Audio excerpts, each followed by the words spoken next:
자, 오늘은 책 소개를 한 권 해드릴게요. 이거 뭐 어디서 뭐 협찬 받은 것도 아니고 이거는 초코붕어빵 개인적인 책입니다. 아까 말씀드렸던 아일렛주고라는 책을 소개를 좀 해드릴게요. 이거는 뭐 나 혼자만 알기에는 너무 아까운 책이고 정말 재밌는 책이기 때문에 우리 붕청자 여러분들하고 같이 공감하면서 들으면서 알아가면 좋을 것 같아요. 그래서 I'll let you go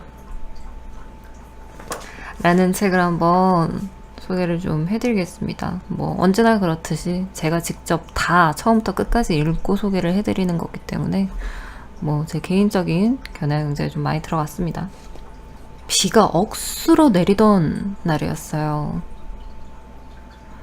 아이 엄마랑 남자아이가 손을 잡고 걷고 있는데 아이 엄마가 잠깐 한눈 팔고 손을 잠시 놓은 사이에 빠르게, 정말 빠르게 달려오던 남자아이의 그 차에 남자아이가 치여서 그 자리에서 그만 즉사를 해버린 거야.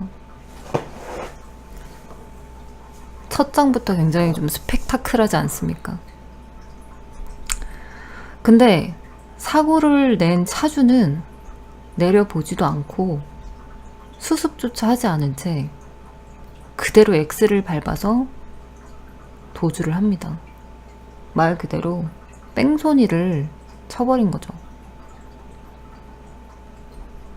경찰들은 그 뺑소니 범인을 찾기 위해서 여러 방면으로 고군분투를 하는데 딱히 그 비 오는 날에 목격자도 없었고 증거 또한 뭐 딱히 뚜렷하지도 않아서 결국 이 사건을 종결하게 됩니다. 네, 그로부터 한 1년 정도 후에 화자는 여자의 시점으로 바뀌어요. 제3자의 입장에서 그걸 지켜보았다면 이제 화자는 여자의 시점으로 바뀌는데 여자는 지난 1년 전 사고의 충격으로 모든 과거의 연을 끊고 모든 사람들이 자신을 모르는 곳으로 가서 살자고 결심합니다. 세상 사람들에게 어린아이의 죽음은 너무도 비참하기도 했지만 한편으론 어린아이의 손을 놓쳐버린 엄마의 부주의함을 탓했기 때문이죠. 나는 좀 어느 정도 이해를 할 것 같아. 굳이 내 잘못으로 아이가 죽은 건 아니지만 내 탓은 아니잖아. 차가 치여서 내 아이가 죽은 건데. 근데 가장 죄책감을 느낄 건 어쨌든 아이의 엄마라는 거지. 여자는 그 모든 질책과 자신의 잘못을 감당하기가 너무 힘든 거야.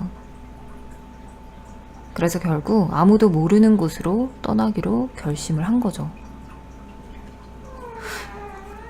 근데 발길을 닿는 곳에 떨어진 여자의 삶은 사실 꽤 괜찮았어요. 원래 대학교 때 조각을 전공했지만 취미로 카메라도 다뤘었거든. 무료함을 달래기 위해서 풍경을 그냥 마구잡이로 찍고 있는데 우연찮게 진짜 이걸 가지고 엽서를 만들면 어떨까요?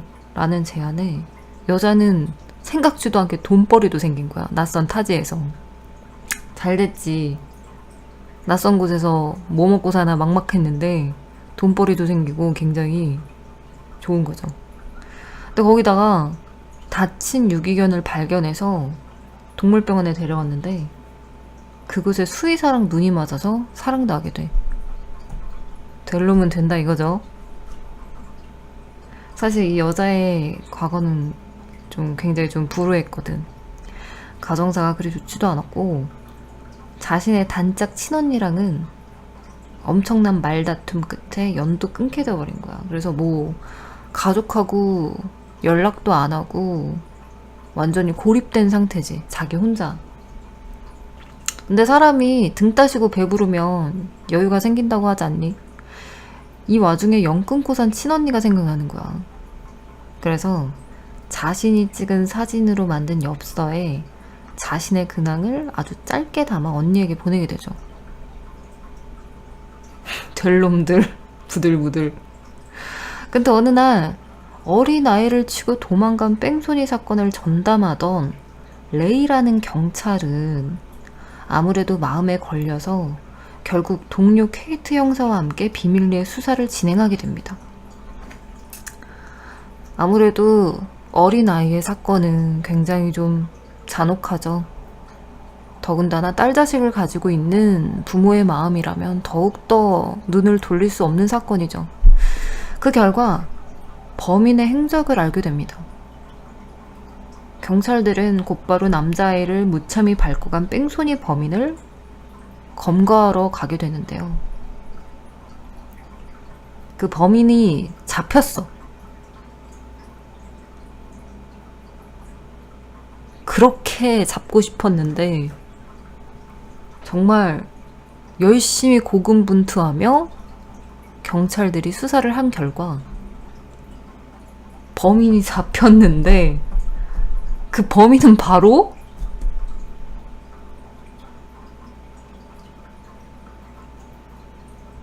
음악 듣고 오겠습니다. 라고 하면 욕먹으니까 범인 잡혔는데 그 범인은 바로 그 사진작가 여자 본인이었던 거야. 웜에. 여기서 반전 포인트가 하나 있습니다. 우리는 여태 정황상 그 여자가 죽은 남자아이의 엄마라고 생각했잖아. 하지만 이건 이 글을 쓴 작가가 교묘하게 여자 시점을 엄마라고 착각하게끔 쓴 것에 있습니다. 하지만 전혀 다른 인물이라는 거죠. 알고 보니 이 여자의 시점은 바로 그 뺑소니 범인이라는 거였죠. 아이 엄마가 아닙니다. 여태까지 우리는 이 여자가 사고의 그 기억 때문에 너무 힘들어서 도망을 쳤다고 했지만 사실은 그게 아니라 이 범인은 그 여자가 아이를 잃었잖아. 그걸 견딜 수 없어서 떠나게 된 거야. 이것도 하나의 트릭이죠. 작가가 우리한테 주는. 여태까지 엄마라고 생각했는데 알고 보니 뺑소니 범의 시점이었다. 그럼에도 불구하고 굉장히 소름 돋는 사실 하나 더. 이 여자는 아이를 치고 그대로 엑셀을 밟고 간 뺑소니 범인데 생각보다 너무 잘 지내고 있어. 사진을 찍어서 돈벌이를 얻고 거기다가 잘생기고 유머러스한 수의사랑 사랑을 하면서 굉장히 행복한 나날을 보내고 있는 거지. 누가 보면 이 사람이 범인이라고 누가 생각할 수 있겠어요? 그야말로 작가의 말장난이죠. 뭐 여튼 여자는 어린아이를 뺑소니 치고 달아난 범인으로 즉시 경찰에 검거가 됩니다. 근데 1년 동안 숨어 산 여자치고는 자신의 죄를 부정하기는커녕 본인이 아이를 죽였다고 너무도 순순히 인정을 하는 거야. 나는 유죄니까 어서 빨리 기소하라면서 너무도 당당하게. 진짜 아이러니하지 않아? 뭐가 그렇게 당당한 건지. 정말 어린 아이를 쳐놓고 그대로 도주를 했으면서 숨어선 주제에 막상 잡혀서 보니까 너무도 당당한 거야.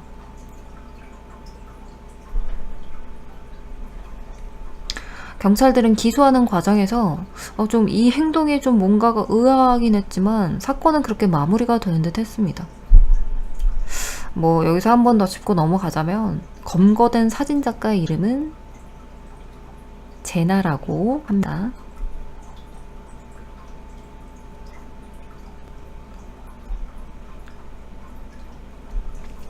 자, 여기서 잠깐 정리를 좀 해드릴게요.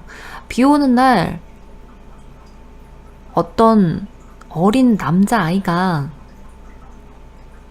뺑소니에 쳐서 죽었어. 죽어버렸어.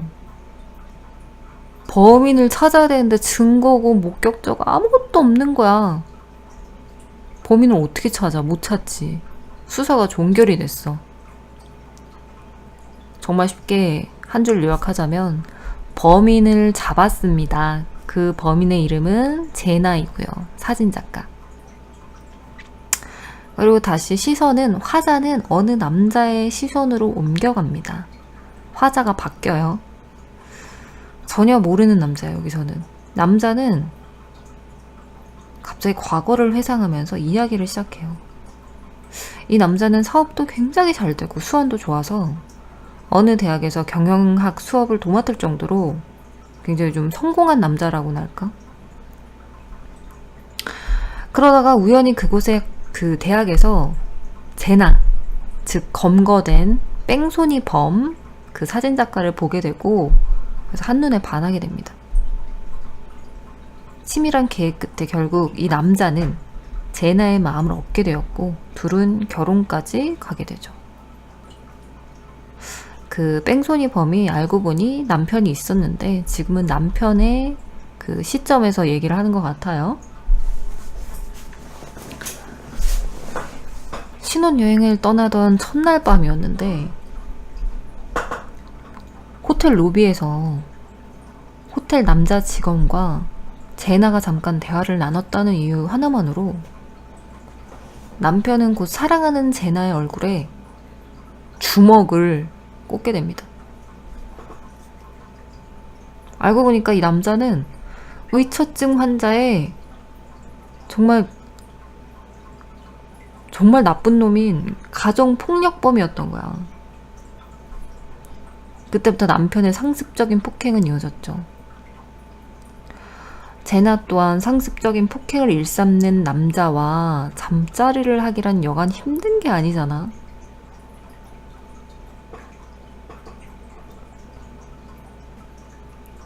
그래서 남자는 다행인지 모르겠는데 제나 몰래, 그러니까 와이프 몰래 다른 여자하고 잠자리를 하고 다녀. 근데 어느 날 그 제나 뺑소니 범은 대학 때 그 조각을 전공했다 했잖아. 우연한 계기로 조각 전시회를 열게 되었는데 남편은 사회생활을 하는 제나가 좀 못마땅했지만 뭐 혹시라도 바람을 피게 될까봐 감시 차원에서 억지로 따라가게 됩니다. 그곳에서 제나는 또 여러 관계자들, 뭐 남자도 있겠죠. 그냥 일반적인 대화를 했을 뿐인데 이 의처증인 남편은 또다시 열이 받아 술을 진탕 마셔버리는 거야. 열받아서. 그러고 나서 전시회가 끝난 직후 남자는 제나를 곧장 차에 태운 후 추궁을 하게 됩니다. 아까 뭐 대화했던 사람이랑은 무슨 사이야? 사실 나 몰래 저 새끼랑 바람 피고 뭐 잠자리도 가졌냐? 뭐 그런 거야? 라고 뭐 말도 안 되는 되게 막 싸구려 질문 같은 건 막 엄청 난리지. 근데 뭐 한사코 아니라고 부정하지. 당연히 아니니까. 근데 그런 제나의 말은 무시한 채 남편은 입이 너는 날 배신하고 바람을 폈어 라며 답을 내리고 제나에게 엄청나게 밀어붙이기 시작을 해. 그런 제나는 이성을 잃은 남편을 옆좌석에 두고 그냥 집으로 그냥 가자 라면서 운전을 하기 시작을 하는데 남편은 여기서 한 번 더 화가 나는 거야. 아, 내가 이렇게 열받아 있는데 너는 감히 남편을 개무시해? 내가 지금 이렇게 열이 받아 있는데 너는 남편한테 눈 한 번 마주치지도 않고 집에 간다면서 운전을 한다 이거지? 중간에 차를 세우라면서 명령하고 자신이 운전을 주도하겠다고 해.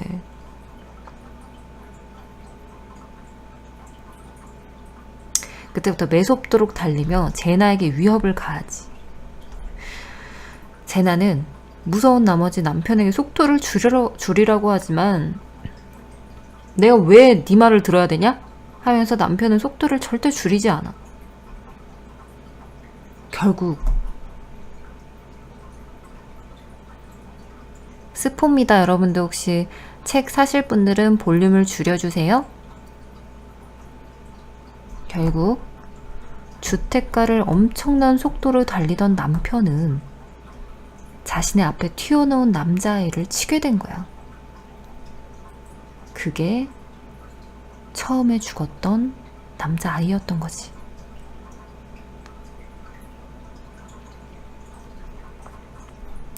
남편은 이 사실을 경찰에 알렸다가 네 가족, 언니, 너까지 아주 그냥 쌍그리 죽여버리겠다고 협박을 하게 돼. 제나는 끄덕이고선 아무도 없는 곳으로 떠나게 된 거야. 쥐 죽은 듯이 아주 그냥 살려고. 자, 이제 이해하셨죠? 왜 여자가 떠나게 되었는지. 알고 보니 뺑소니 범은 여자가 아니라 자신의 의처증 남편이었던 거죠. 그래서 여자가 떠나게 된 거야. 쥐 죽은 듯이 살려고. 그 모든 비밀을 떠안고. 남편도 딱히 막지 않았어. 왜냐면 애정은 식을 대로 식었고 이 여자 옆에 있어봤자 서로 불편할 뿐이었거든. 남자 굉장히 몹쓸 놈이죠. 하지만 반전은 여기서 끝나지 않습니다. 뭐 더 말씀드려도 상관은 없겠지만 나머지 부분은 여러분들이 보셔야 더 재밌을 것 같아요. 반전은 여기서 끝이 아닙니다. 이건 아직 중간이에요, 중간. 책이 굉장히 좀 뭐 어렵다면 어려울 수도 있겠지만 추리물 혹은 뭐 스릴러물 같은 거 좋아하시는 분들은 꼭 사셔서 읽어보시는 게 좋을 것 같습니다. I'll Let You Go라는 책입니다.